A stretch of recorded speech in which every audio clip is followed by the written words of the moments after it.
Okay, what up, everyone? John Mosilis here. I got Patrick Leary, my draft guru. The NFL draft's finally complete. This is the NFL Fantasy Today show. Pretty underwhelming draft, I'd say. Still a lot of fantasy implications, but I mean, give me three headlines. The one is obviously everyone was talking about Shedeur Sanders.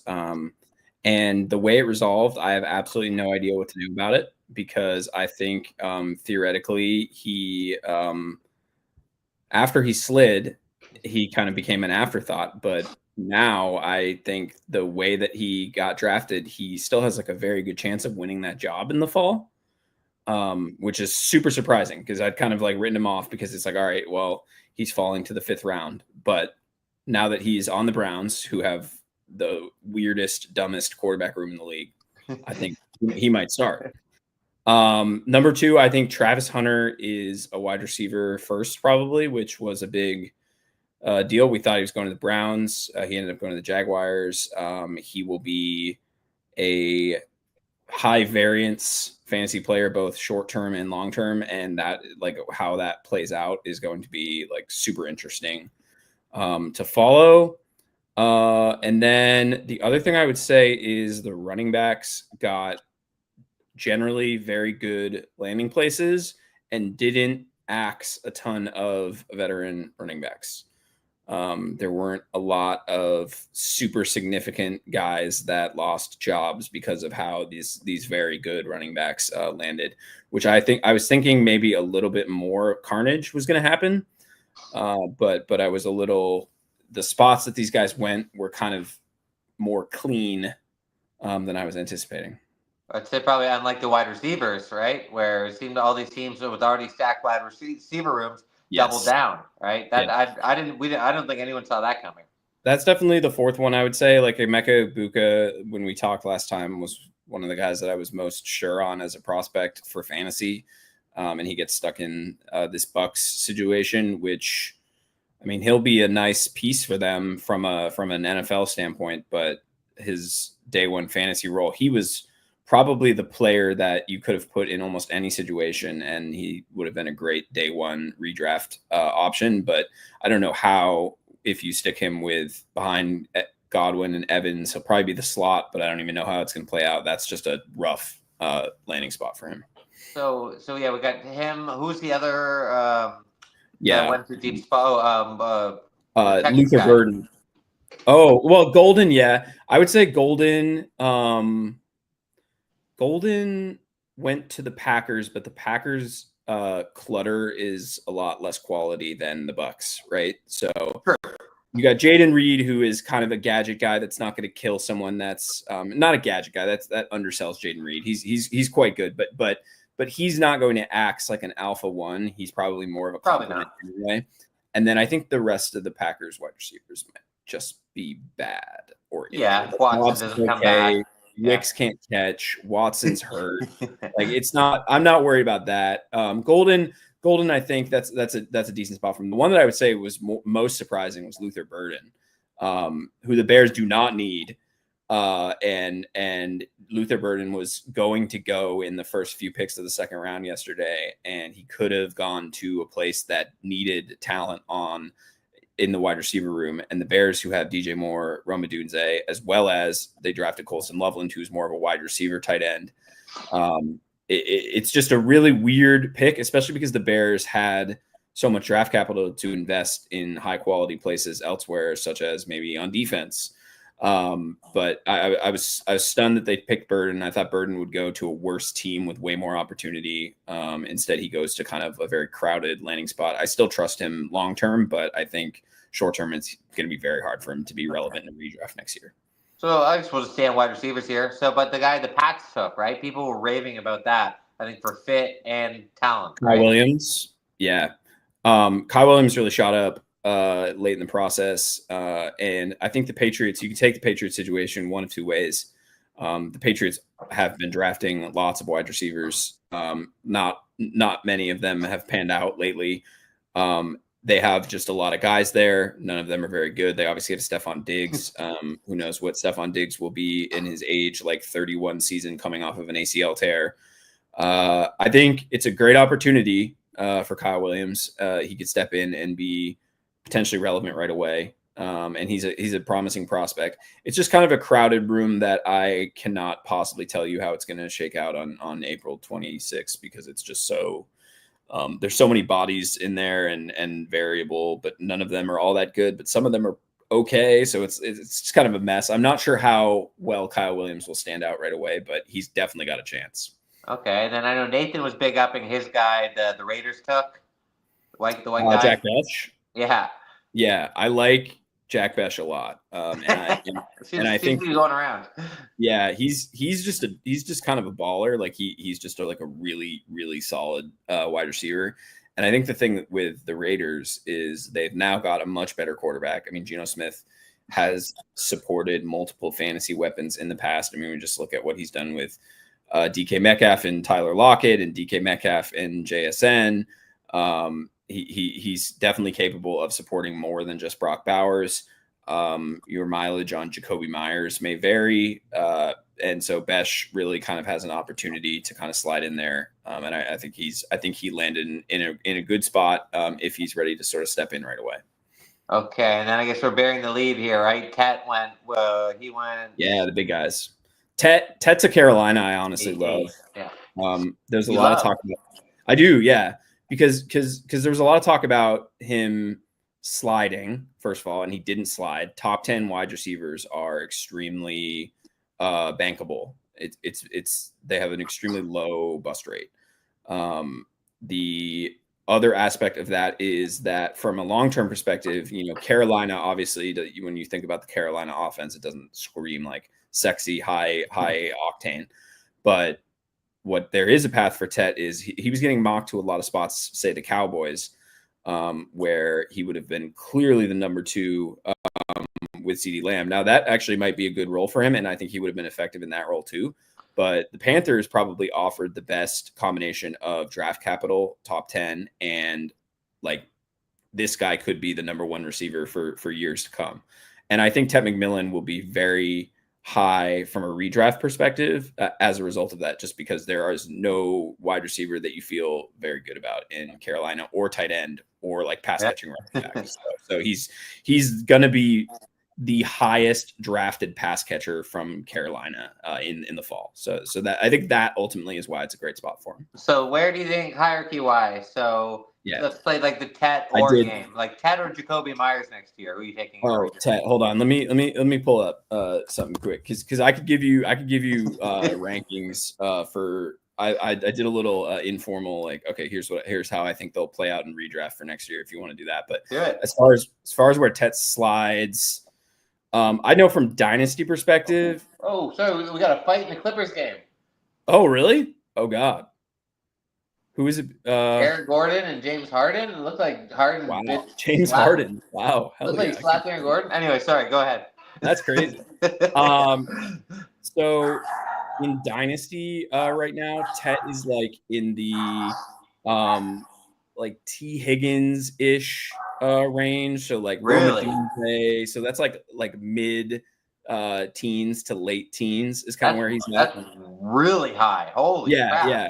I think T Higgins was the 3rd in fantasy points per game last year. And the only thing like with T Higgins, right, is because he's obviously like going to be the 2nd wide receiver on that team forever. So that's part of it. I've seen people have Tet higher though, more up by like where AJ Brown is too. I think he's probably like he's in the range right now, like from day one of solid high upside young player, but he's not going to be. Let me see where's Marvin Harrison on this. He's not like Marvin Harrison, JSN, Lad McConkey yet, but he's kind of like in the next group below that. Wow, the interesting thing is Hunter has gone way up. Nobody in fantasy in pre-draft to post-draft rookie has gone up in a more valuable way than Hunter. So I think Hunter will end up being in like dynasty rookie drafts. He'll end up being the 2nd pick pretty often, which is crazy considering that no one could quite figure out whether he was even going to play offense like a month ago. Now, obviously the Browns said they were going to play him on offense. Now he's on the Jags. The Jags are probably going to play him on offense. He's going to be the one that is going to be so hard to figure out for redraft because he's a wide receiver 2 and might not play offense all the time. So that's super hard to figure out for me personally. But yeah, I think Ted McMillan, I'd have to look at kind of like where he's going. But just like off the top of my head, I want to say like maybe like a 6th-round pick in redraft next year or something. Like he'll be solid mid-round. Rookies always get pushed up. Like Marvin Harrison was a 1st-rounder last year. Like Tet will be, people will want to bet on Tet, but also the Panthers will probably scare people away. So he'll be like a solid like mid-round pick, which will be interesting. Okay, that's enough wide receiver. Let's go. Let's go to quarterback main event, even though there's not that much. Yeah. So Cam Ward. Let me go. Go ahead. Yeah. I'm just kidding. Cam Ward opens right #1, but maybe the most underwhelming #1 pick in what 5 years, 60, almost a decade since the Raiders took whatever the guy who busted. Cam's not going to be on the redraft radar, I don't think, in the fall. Like he's the #1 overall pick at quarterback, but I just like don't think he'll probably get ranked like quarterback 21 or 22 in redraft. Like he won't be up there. So I wouldn't like, if you're playing redraft, it'd be like, oh, it'll be interesting to see what he does. But he's not going to go like Caleb was like 10 or 12 last year. Jaden was 10 or 12 last year. Like in that range, he's not going to be close to that. He doesn't have the rushing upside. He might rush a decent amount, but he's big, right? People describe him as like a pit bull. He scrambles a lot. He doesn't. He's not like Jaden Daniels who runs a lot. Yeah. He's more like Caleb Williams in that he scrambles, but he's not on that tier. Okay. In Dynasty, depending on if you play Superflex or not, I think Cam Ward is probably like the 5th or the 6th pick, even in like a quarterback in like a 2 quarterback format. I just don't think he's worth taking above like the top 2 wide receivers or 2 to 3 running backs. And in like a 1 quarterback, he's probably like a 2nd-round pick because he just doesn't have. He's got some upside, but the Titans didn't do anything in the way of like they got Elk Manor. That's basically all that they've added to their pass catching group, and I just don't. He doesn't have the weapons to be like a really good year 1 fantasy performer, especially because they've had to really load that offensive line around him. But let's say, what if he went to what if he went to the Jags, who also added Travis Hunter and had, Brian Thomas Jr. Yeah, I think so. What would that give him a nice bump if he was in a nice perfect system, or is he kind of flawed? A good comp here. If he got the Caleb Williams situation from last year, where he had DJ Moore, they drafted Roma Dunze, they had Keenan Allen, they brought Keenan Allen in. If they'd done more of that, and the Titans could potentially be like a better spot. But the Titans group of weapons is just so far off. It's not there. So I just think his upside is not enough that he's going to get sniffed at all in redrafts that aren't very deep from a quarterback perspective. But we could also be wrong, right? Nobody saw CJ Stroud 2 years being crazy, right? Jaden Daniels, absolutely, right? So, Bo Nix, right? These rookie QBs do come in and are kind of dominating. Yeah, I'd say Cam's probably more of like a Bo Nix type prospect. So potentially, if all the stars align, he could be better.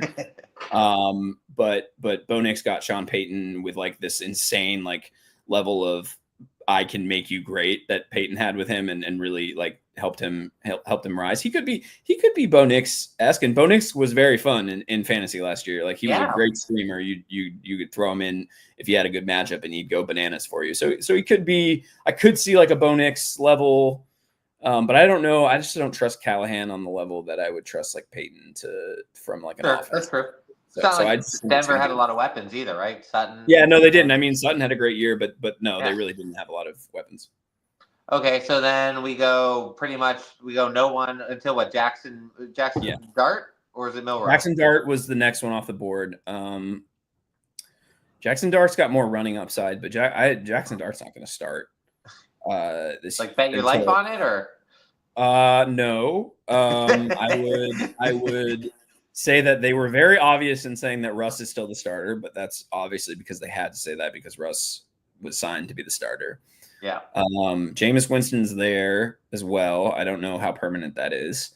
So I just don't think Dart is going to start until like maybe middle season at earliest, because it would have to be like a like a coaching desperation move, or Russ is really bad, or Russ is really annoying. All possible.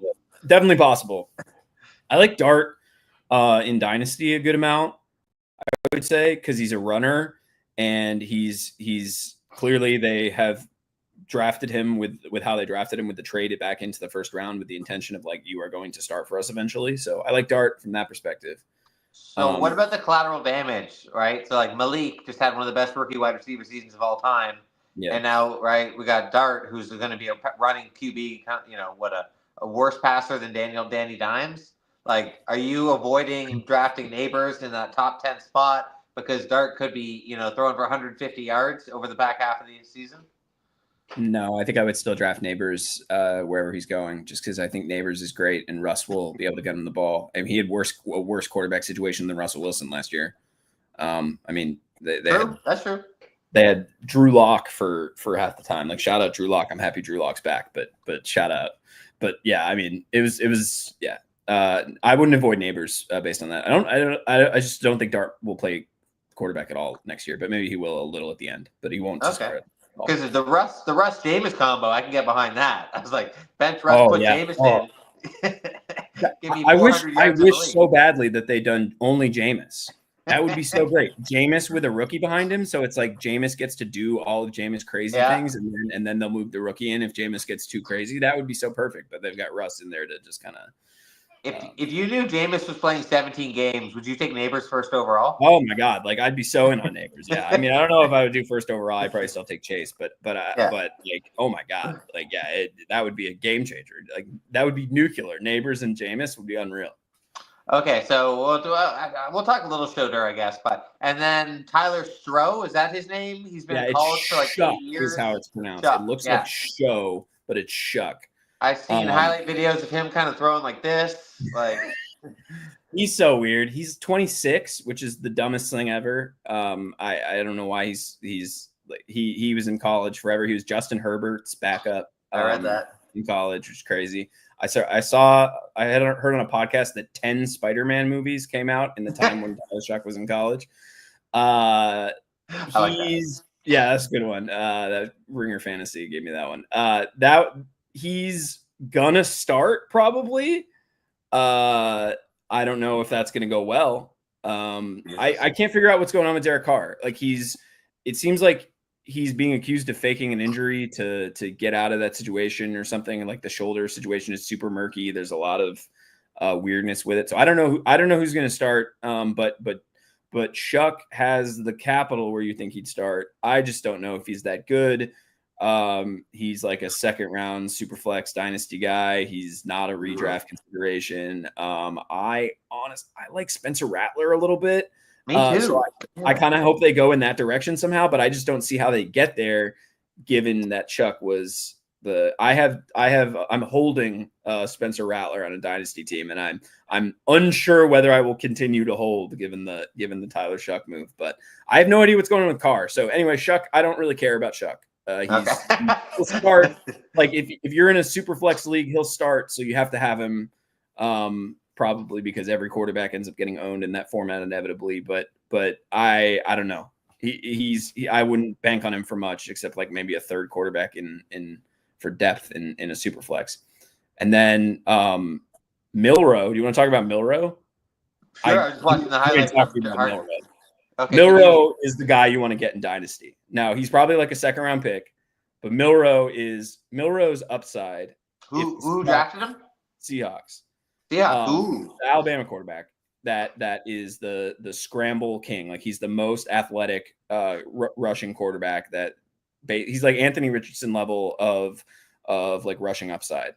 So he's like the guy that if you want to take him in a dynasty draft, just stick him on whatever you call your inactive list.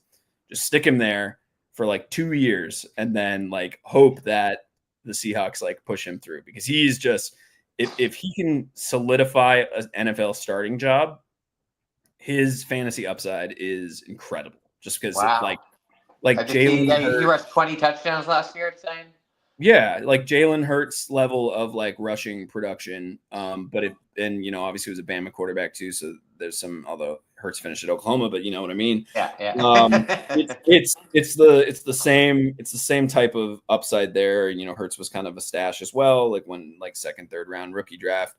The rushing upside would be crazy with him. So stash him. Obviously, don't consider him in a redraft. He's almost definitely not going to start next year. The Seahawks would definitely go to Drew Lock if Sam Darnold got hurt before they would go to Milroe. So they won't start. Okay. Where's the guy that was on Washington 2 years ago? I really liked, who was leading the league in passing for like 10 weeks. He was on Seattle last year, but he wasn't great. But they're back up. Oh, Sam Howell traded him to the Vikings. I love Howell, which is actually interesting from his perspective. A little bit of dynasty value maybe because JJ McCarthy is probably decent, but maybe not. Maybe injury prone. Yeah, and injury prone. Yeah, and who knows? I don't know. We haven't seen JJ McCarthy do anything but play in preseason, so I don't know. Decent, maybe flyer if you're interested in Howell. Although Howell did look quite bad with the Seahawks in limited time last year, but I also think the Vikings can make any quarterback look good. Probably. So in super flex leagues, you can never have too many QBs. So let's say it's a deep league, 16th round. You saying maybe just take Milroy? Milroy, absolutely, yeah. And just it's a 4 week stash with a prayer. Yeah, he's a great dart throw in super flex leagues, and not with redraft though. I'm saying redraft, but I'm saying like it's a deep league. You got a deep roster. Your backup QBs are getting drafted.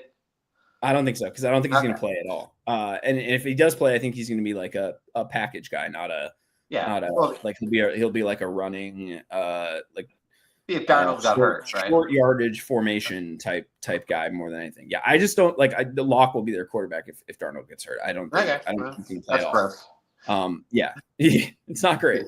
But hopefully Darnold doesn't get hurt. Knocking on wood. Yeah. Okay, let's go to the main event. We got running backs, right? Everyone said this was a big running back draft. Would you say they went earlier or later than kind of people were expecting?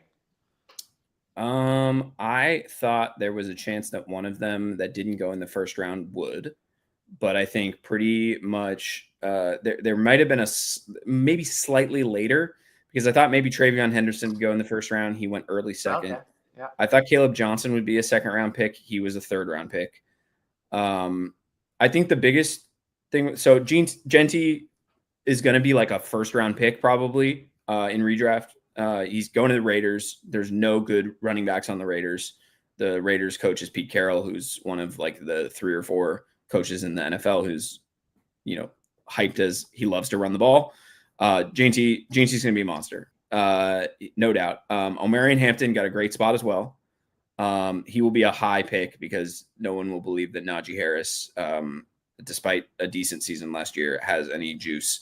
And they'll pick Omarion Hampton way ahead of Najee Harris, I would say. Najee's also never missed a game. It's true. I just think people will assume that Hampton is like a really shiny new toy, better overall player right now. Najee's kind of slow. The interesting thing is the Chargers have like a lot of guys in there like bouncing around. So who knows exactly how clean Hampton's first year is going to be, but I think he'll obviously be second. And then Quinshon Judkins to the Browns is like very intriguing. Good Browns name. Seems like a good fit. Yeah, but their O-line was a mess last year. But historically, it's been really good. Was that just injuries or turnover?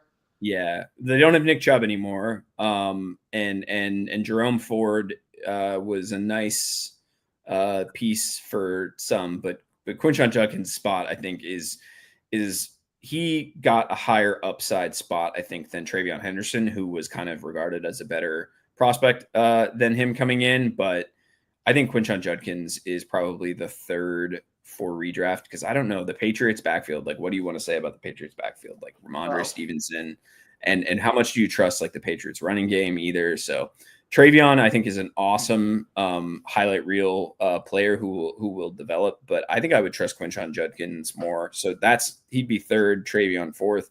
Caleb Johnson goes to the Steelers. It's the third round, so you feel a little less confident about it but obviously the Steelers didn't have a second round pick, so maybe they just wanted him all along. Jalen Warren will probably have the upper hand on him there for a little bit, but I think that's a really good. He's a really good Najee replacement for them in that role where Najee has been for a few years with Warren as more of like the passing complement. And then the one that really kind of caught people off guard. So everyone's been mocking Omarion Hampton to the Broncos at 20. He ends up going at 22 because the Broncos went defense. But the Broncos take RJ Harvey, who was not within kind of that top 5 group of the guys I just named coming into the draft. He was a guy that a lot of sort of the NFL evaluators, not the fantasy evaluators, liked more. And he goes to the Broncos, and the Broncos probably have, besides the Raiders, the most wide open rushing situation in the league. Sure. They've got Audric Estime and Jaleel McLaughlin there. Sure. You wouldn't trust either of those guys with your fantasy life. And so sticking Harvey in there as a 2nd round pick. That's a really compelling spot. Harvey's like gone way up in Dynasty. He's the other one. He's the biggest winner of day 2 from a Dynasty perspective, just because of that situation. And Harvey will be a factor in redraft. It'll be one of those like where you're making a sort of later decision and one of those ambiguous mid-round backfields. But Harvey, I mean, Jaleel McLaughlin, and nobody will look at McLaughlin and Estime and be like, yeah, these guys, that's who I want to go with. Everyone will want to go with Harvey. But Harvey was definitely one of those where a lot of sort of the prospect evaluators had a higher opinion of him coming in than a lot of sort of the fantasy scouter guys. But that situation is just rocket fuel for him. So I think he's clearly like the 6th guy in a group that previously only had 5. Okay. Because for me, I always just look at the O-line, right? So like the Pats take Henderson, which is a good spot, but their O-line was maybe the worst in the league. Browns was terrible. So I look, okay, we got a talented rookie running back. Give me the right system, like Chargers, right? They got Joe Alt. They got a great O-line. Yeah. Where are we? Harbaugh. Yeah. But so in redraft, we're going Gianti top 7, probably top 7 overall pick. Yeah. I would say he's got to be in the 1st round. But I think I would say Hampton is going to hang around in like the early high mid rounds. The question is just like the question people are going to need to answer is, what do we think about Najee Harris? Like how much stock do you put into Najee Harris as a runner? Because it could be more of a true ambiguous backfield, but I think more likely it's going to be one of those where Hampton's in like the 4th or 5th round and Najee's in like the 9th or 10th. Like I think it'll be more of a split than that, I would guess. And I would say it's probably the right decision to view Hampton as significantly higher upside than Najee. So would you rather target rookie running back who's in more of a split backfield with a great O-line, or someone who's got a clear path to the R1 job with a bad O-line? Because like last year with Tampa, yeah, that's a good question. Right? Tampa, we saw Bucky. We thought he'd be getting split with Rachaad White, but it became clear that Bucky was such a better runner than White that White was more just the passing down, and Bucky just took over. Yeah, I would say. I mean, G&T I target regardless. Like I don't know what you think, but Hampton's got obviously the better O-line situation there. So I think that's kind of where I would lean over if you had to like go to like the next group. Najee, it's gonna be interesting. Najee had quite a bit of draft stock coming in right now before the draft. Now, obviously, it was the Chargers were definitely going to take someone to be in the mix, but it didn't necessarily have to be a guy like Hampton. But I just think Najee is not going to be believed.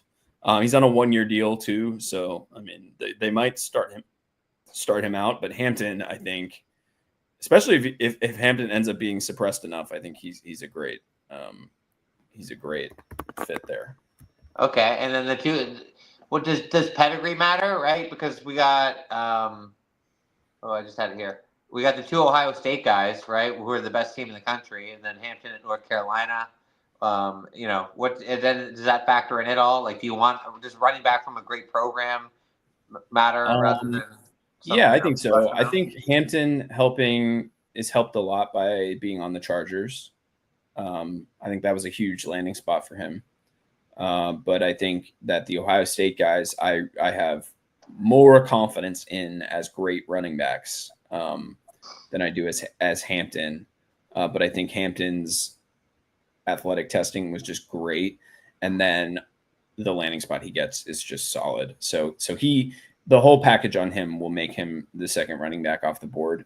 What about dual threat? Let's say where it was just the only thing that mattered was receiving yards, right? We're taking Gianti one, and then who else? I would say Travion Henderson's probably the best receiving threat of that second group below Gianti, and he's just got the best top end speed and space athleticism. So that would kind of be where I would go with that.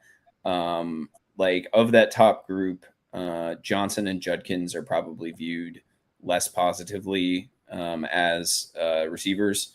Hampton, pretty all around, but obviously he's a bigger guy, so he won't naturally, be pinned for that receiving role. But I think Henderson, very obviously, will end up absorbing a lot of receiving touches.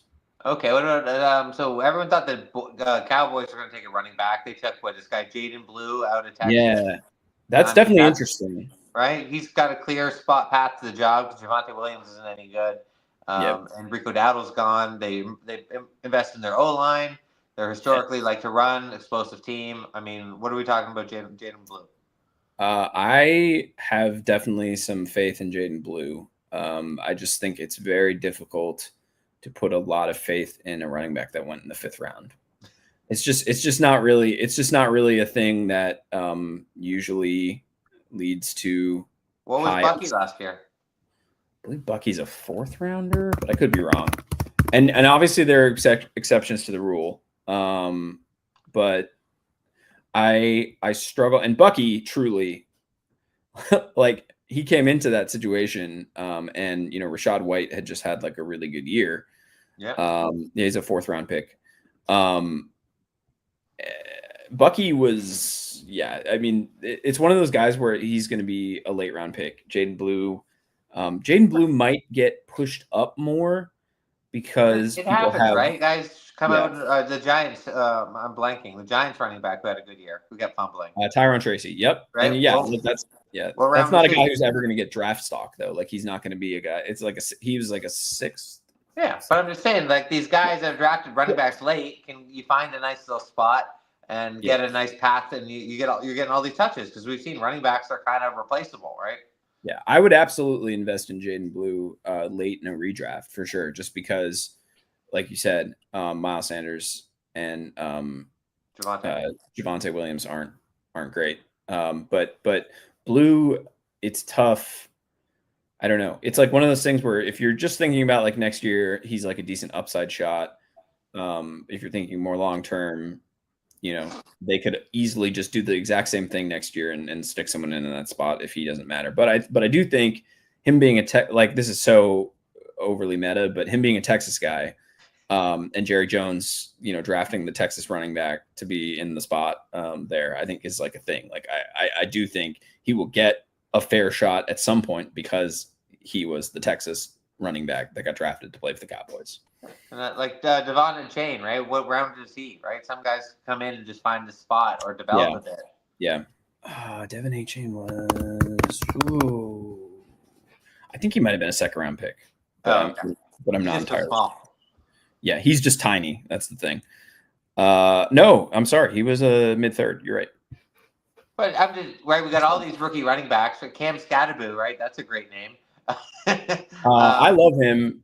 He's amazing. Like if you watched him in college, he's the best. He just kicks ass. But the Giants, I don't know. I don't know if I want the Giants running back for one. No, probably not. But I don't also know if I really trust Tyron Tracy. He was pretty good last year. He was pretty productive at times. But it's a late round pick, like we said, and year over year that's not very sticky. I still think I would take Tracy over Scatterbo for sure. In redraft. I don't really know what I would do in Dynasty. I think it's pretty close. But I don't know if I would trust either long term. I think unless Scatterbo, which I hope beyond hope that he like defies the fact that he probably runs like a 4.8 and that's not very good. no, he's slow, but but if you watch how he plays, he just like Scats? he just crushes people. Okay. He's like a competitive physical monster. And his vertical, he jumped at the combine. Like he's got a crazy vertical. He's just kind of slow. So he's just a wild competitive athlete, but he's just not fast, and that's why he went in the 4th round. But it was good that he went at the top of the 4th round to the Giants. I will say, a relatively open backfield, and knowing that he was going to be picked today, to be picked in the first like 5 to 6 picks was somewhat encouraging. Okay, let's cover tight end briefly, because I think maybe historically for fantasy, rookie tight ends it's just never happened, right? Then we had Sam Laporta kind of broke the tight end curse, and then Brock Bowers annihilated it. So maybe rookie tight ends are back, right? Tyler Warren was supposed to be the first guy. Colston Loveland went first. Tell me about them. Yeah, I don't think either of them. I think both of them might be on the borderline of like the top 12 in rookie drafts, or in rookie drafts, in redraft in the fall.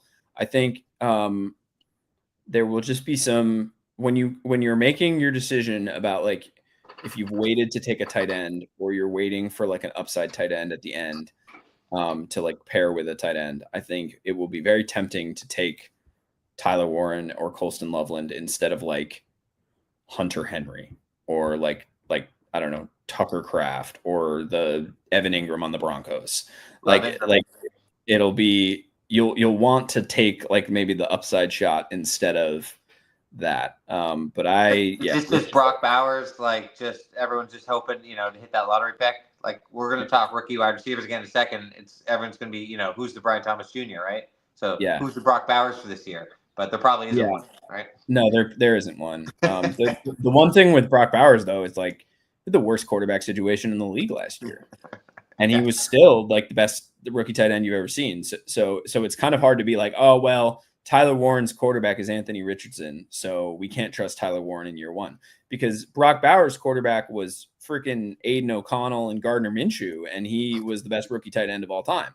So I don't know what like proclamations you can make. I would say both long-term and redraft if you wanted to take one.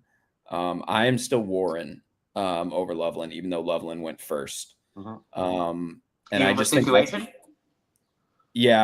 so Loveland's in a better offense, but Loveland also has way more mouths to feed in his offense. But Indy's got Josh Downs, Michael Pittman, Alec Pierce, and they got Adonai Mitchell. So it's like I think they're going to run the ball. So I think Warren is a more unique player. Like Loveland is just like your very typical straightforward pass catching tight end. Like he's like he's just a very receiving oriented tight end, and I'm not sure how many receptions are technically available, especially now that they also brought in Luther Burden, who is like a manufactured touches guy. So I am not super high on Loveland immediately, but I obviously think Cole Kmet will probably be a one more year player in Chicago. So Loveland will be like the number one tight end, either right away or eventually fairly soon. But Warren, I think, steps into a situation where that tight end room is terrible. Obviously, the problem is Anthony Richardson doesn't throw the ball well, accurately. And Warren is like a high volume, short area and run after the catch type guy. So is that possible with Anthony Richardson? I don't know. Daniel Jones might play a lot of quarterback there. If it's Daniel Jones, I think he's like a perfect Daniel Jones guy. Okay. But Daniel Jones is not very high upside either way. But Warren, I think, is the one that I think is more interesting long term, whereas Loveland could be Sam Laporta. Like everyone says he's Sam Laporta because Ben Johnson drafted him to play tight end. And that could be true. But if you have Sam Laporta, like you're happy in Dynasty. But if you took Sam Laporta based on what he did as a rookie and then had him again last year. Maybe Ben Johnson as a tight end guy is not like the most in the world, because Sam Laporta like was, MIA for half the year last year. Was not like, he had some good games, but he was really did not return value on a second round pick. That's for sure. No, so, you started him the first 8 games when he didn't do anything, and then you probably benched him out of spite for the back. Yeah, he had like a 3 touchdown game at one point that you might not have played him in. Like, it's all I had a lot of Sam Laporta. Yeah. So anyway, Warren over Loveland for me. Really like Arroyo as well, who the Seahawks drafted. I was just going to say, you guys went crazy over that. Yeah, love that he is like a field stretching big athlete, which the Seahawks do not really have.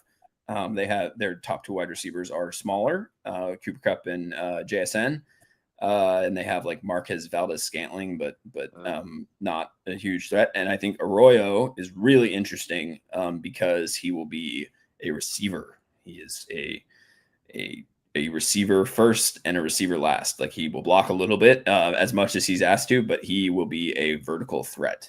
And so I think obviously not a redraft guy, but if you're talking about who is the 3rd most interesting tight end in this class, Arroyo, especially because there's just really not a big physical field stretcher guy other than Marcus Valdez-Scantling, who's, whatever, on the Seahawks. So his upside's great. He's just injury prone, but really big fan of him as a impact receiver. Okay, so let's say you're in a 12-man draft. You got 12. Would you be happy going Bowers and Gianti and just going all in on the Raiders? Oh, that's interesting. I think I would, honestly. I don't. If that were to come up, I think I wouldn't mind that they're both on the same team, because I just think they're going to be 80% of that offense either way, and I think that offense will be better. So I wouldn't hate that. The thing is, like, all right, is that offense going to be good? It'll probably be fine. Like, it's probably not going to be. It's not going to be like high volume. Geno can support people though, and obviously he'll be able to support Bowers, because Bowers will get anything and everything that's thrown to interesting places. And Gianti's just going to be a bell cow. So yeah, I don't think that would conflict. Like, last year I would have been more like when Garrett Wilson and Breece Hall had this like kind of dilemma. I would have been way more sus of that, because Aaron Rodgers and just weird Jetsness is like, I don't mind it on the Raiders, especially because those 2 guys in particular, you just are so certain about what they are, even though you've only seen like a year of it. But just Gianti and Bowers are just both, you're so sure about them being studs. Whereas, Breece and Garrett are probably both. We're pretty sure about those great. 2, though. They're great, I would say. But yeah, I don't know. I don't know how I feel about Breece Hall anymore anyway. He's going to fall by the dip.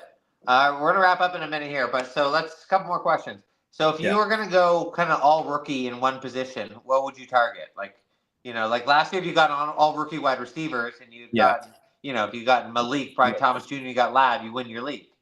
Yeah. But if you want all rookie running backs, you got Bucky and nothing.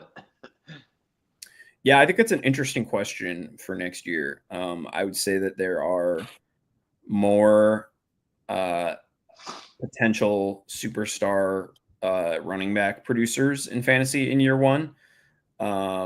But there are some wide receivers that are interesting. I would just say running back, probably. Running backs are going to be expensive, though. The rookie running backs will be expensive. Gianti is being a 1st round pick, Hampton, and all those guys. But I would say, there are 6 rookie running backs I really like in redraft, and I would say if you target them and maybe like Jaden Blue, who I'm not including in that 6, but if you took him in like the 13th round and you said that that's part of like your rookie strategy, I think that could pay off too. So I just think rookie running back probably, but there are a couple of interesting wide receivers that will be like 2s and 3s on their team that could fit into the puzzle. What about a couple guys for what Trey Harris people like, Jaden Higgins, right? He might be the number 2 in Houston, right? That's a nice really spot, fascinated by what Houston did. Drafting both Iowa State receivers is extremely unconventional. Both of those guys, both those guys I thought would be impact guys wherever they went. I'm a little less sure about that now, just because they both went to the same team. And Jaden Higgins, who I was more sure about, is super similar to Nico Collins from like a play style standpoint, which is weird because like Nico Collins is the only other wide receiver that will give them like legitimate competition. Tank Dell's not going to play at all next year, I don't think. No. I feel like very good about that. Like the way he's already had like a terrible injury and then he had an even worse injury and the way that they picked 2 wide receivers. I don't think he's play.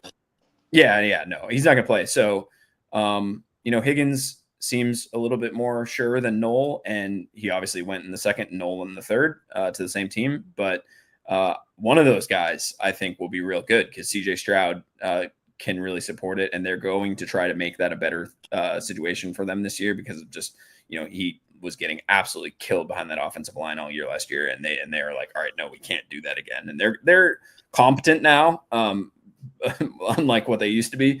And so they'll try to actually like make that better. So one of Higgins or Noel, I think. You mentioned Trey Harris. Better Quentin Johnston would be the hope, I would say. Like, Quentin Johnston's the big physical wide receiver there. Trey Harris, big guy. A little bit more of a slot potential contributor as well than Quentin Johnston, who's just kind of a big outside guy who can't really catch. So interested in Trey Harris for sure. Interesting guy to put next to Ladd because also very injury prone, but offers a definitely a compliment to Ladd, but probably still solidifies Ladd as the number 1 receiver. Ladd definitely a winner, I would say, from how the Chargers decided to draft. Like if they had drafted a big Buka, that would have been interesting for how that would have gone for Ladd. But now it's like, all right, you got the big outside guy who seems like much more of a Quentin Johnston replacement. Or Quentin Johnson. A Quentin Johnson like, or a Quentin Johnson like same but different? Hopefully better hands.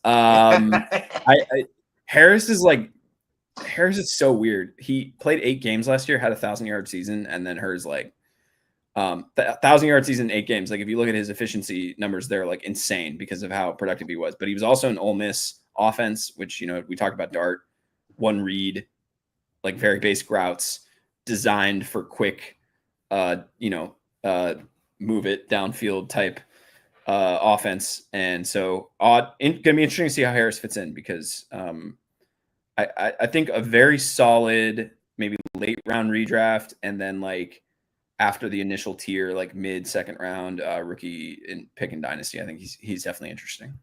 Okay. That's going to be it for us. Thanks for watching. Everybody check out our Discord. Hit us up with some questions on Twitter. Patrick, what's your Twitter handle? I can never remember it. It's Patrick KSL. Oh, okay. I should be able to remember that. Yeah. But yeah, we wrapped up the NFL draft, so we're going to have another pod this week. I'm going to have Nathan on. He broke down all the positions for us pre-draft. And he's going to go over what he likes. We're going to try not to cover the same ground, although Patrick just covered a lot of it. So that was great. Thanks a lot, Patrick. So we'll have you on. It's almost time to kick up our NFL coverage. So that's it. All right. Thanks. Good. Happy weekend.